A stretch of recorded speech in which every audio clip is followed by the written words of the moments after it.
darkness, fear. We don't have to go all the way down. No, something feels very wrong in there. Depression, Days. hopelessness, We want down.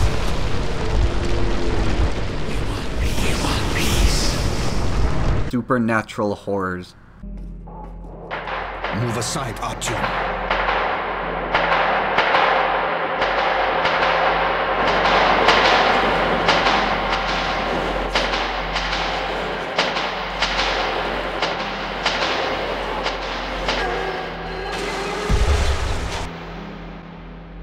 This tunnel has to relive its past over and over again. And those who were unfortunate enough to walk here at such a moment usually join that past. The world of Metro 2033 is filled with such things. 20 years have passed since nuclear war devastated much of the world, and in Moscow, the surviving residents have taken to living in the underground metro tunnels. Their life is a harsh one. Sparse supplies of food, deadly mutated creatures, haunted tunnels, a radiated surface, and a new war between the resurgent communists and Nazis, some things just never change, certainly don't make things easy. Comrades, congratulations on your arrival to the front line. I know you will make our motherland proud. Oh, and the future of mankind now rests in your hands. Товарищи, join me in a song.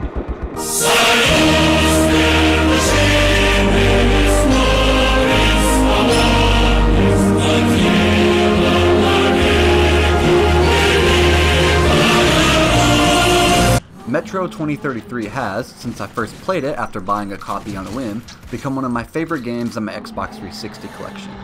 I have some issues with it, naturally. Extremely few games are perfect after all, but the sheer amount of things this title does right make it, in my eyes, an overlooked classic. The strongest and most engrossing aspect of 2033 is easily the world and story. Playing as Artyom, a resident of Exhibition Station in the Moscow Metro, the player is tasked with finding a way to stop the mysterious Dark Ones, beings who are seemingly aggressive towards the surviving humans.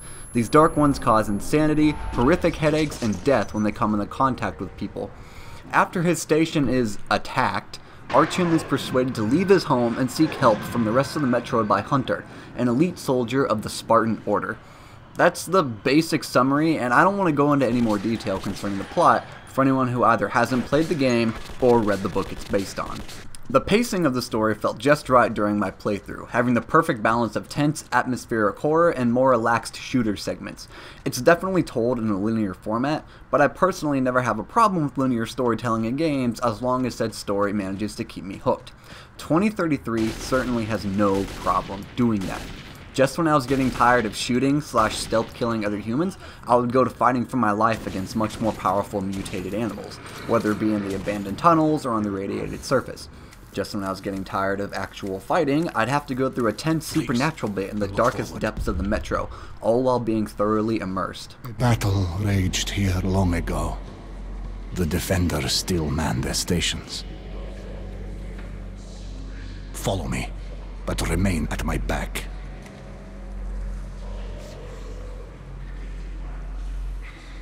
Castone lapio asterium manto, castone lapio asterium manto, alum ram, castone lapio asterium manto, castone lapio asterium alum ram, castone lapio asterium manto. It's not just the pacing and structure of the plot which makes me love 2033 either. Sound design is one of the areas which the game rises above its peers. This was my second playthrough, but during my first, there were times where I was literally so scared I simply froze in place, not wanting to move.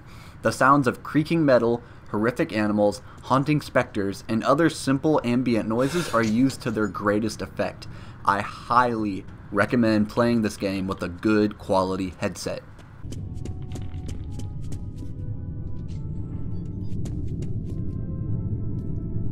Halt! Who goes there? Stand still! Hey, loosen up. It's a human. Kill the light already. Being a musician, I also take notice of the score. The entire score smothers you with this oppressive, totalitarian feeling of dread. Well, most of it anyways. This tune is funky fresh though.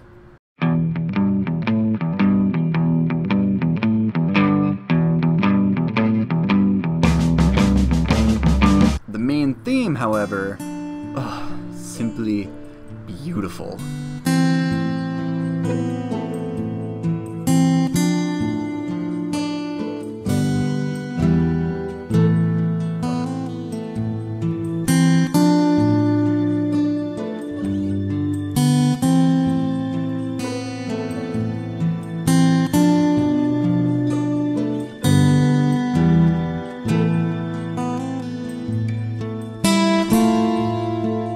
It captures the entire personality of the game with just a few notes.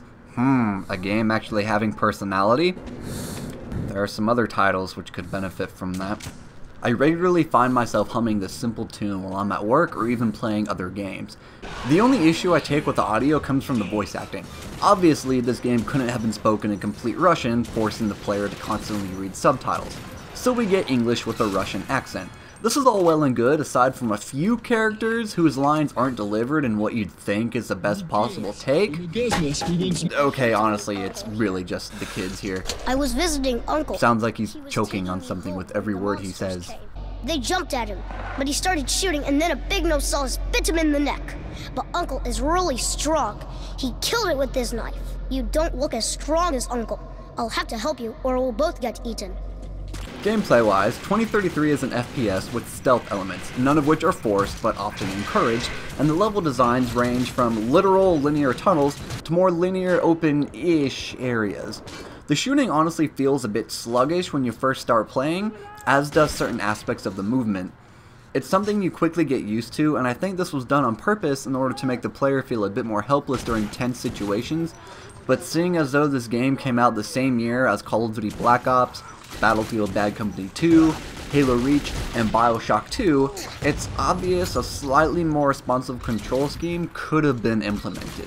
Now, aside from your second-rate Metro-made guns, you also have a few pre-apocalypse guns. These do a lot more damage as they use special ammunition from before things went to shit.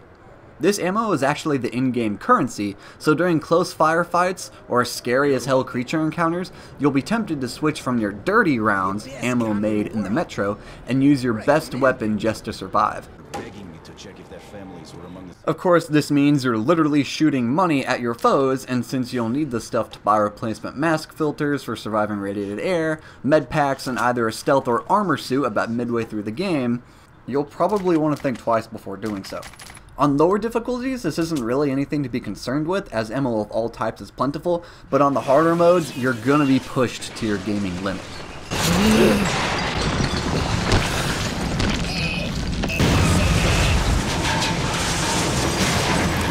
You'll notice via my gameplay footage, the HUD is non-existent. Things like the amount of time left in your mask filter are displayed on your watch, and your health is showed by the screen getting all red and pulse-like, because of course it is. On the surface, your mask will become cracked, obscuring your vision. In stealth sections, your watch will tell you if you can be spotted or not via little light cues. It really helps to immerse me, as the only video gamey pop-up is when you cycle through weapons. Stealth itself feels natural in how it's implemented, since a lot of the levels have less obvious side paths you can take in order to get past enemies, which if you're trying to achieve the non-canon ending you'll want to do, and you can do simple things like turn off lights and disarm traps. It's certainly not fleshed out at all, but it's not really supposed to be.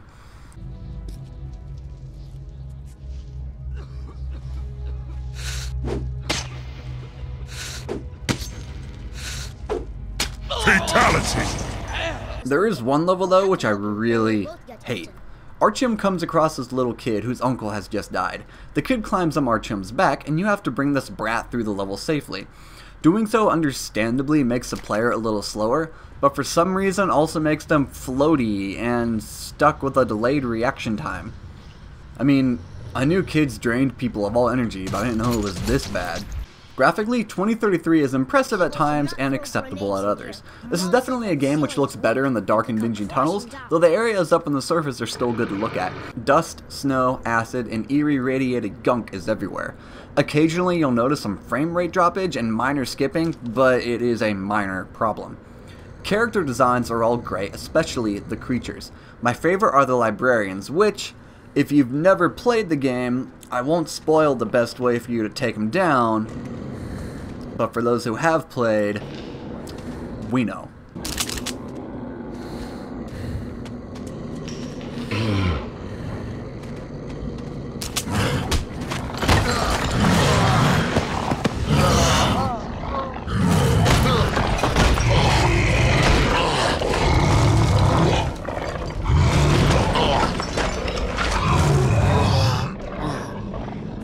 Metro 2033, while having some issues and feeling a bit restricted at times, is an overlooked classic of an FPS horror game from the 6th generation. Anyone who has played it will likely agree with me, and for those who haven't, well, the Xbox 360 version is cheap as hell these days, or you can buy the Metro Redux bundle, which comes with both 2033, albeit a slightly remade version, and its sequel, Last Light.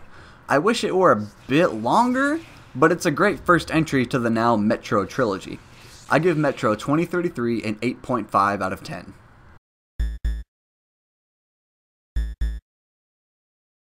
Hello everyone, thanks so much for checking out the video. If you haven't yet, be sure to go ahead and subscribe and give the video a like. Also, be sure to hit that little bell so that way you're notified whenever I actually upload. I've been uploading every other Sunday or Monday now, so about one review every 2 weeks. I feel like that's a pretty good schedule for me to do it. That way I don't get burnt out and I don't feel like I have to crank out these reviews so quick while I'm not actually able to enjoy the game. Yeah.